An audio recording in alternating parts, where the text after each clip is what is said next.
When in doubt, ask Siri. Siri, how do we get Echo home? Let me have a look. Hmm. Here's some information.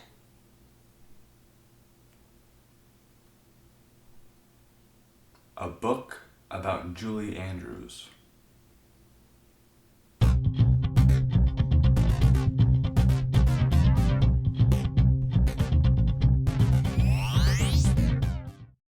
Earth to Echo.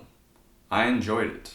The story sees three kids discovering a tiny robot they later name Echo out in the desert. After playing 20 questions, they decide to go on an overnight adventure in an attempt to help them get back home. It's a journey that tests their courage and bravery, and it's a night they will never forget. It is a film that will remind people of E.T., among other films, that I went in saying to myself, look at this film as it is, don't think about E.T.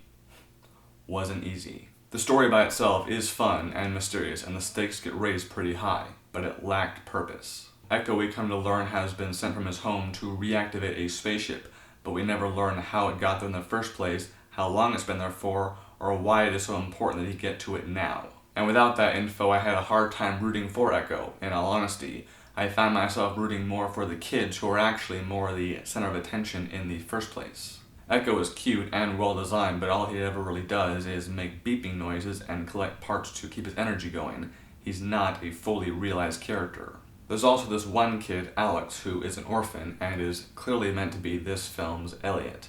He says at one point how he understands how Echo feels because he's always been alone and left behind. Thing is, we have never seen him in that state before because he's always with his friends.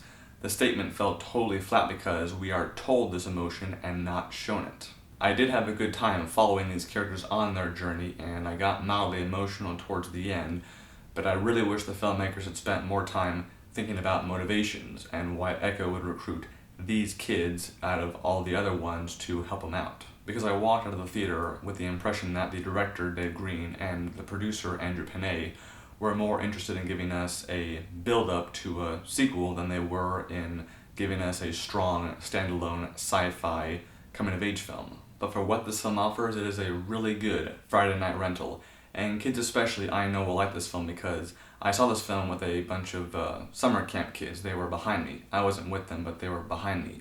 And while watching the film, just based on what I was hearing behind me, they're having a blast, and I could just sense from them that their imaginations were expanding, and that alone is a beautiful thing. I'm going 3 out of 5 stars. Thank you very much for your time.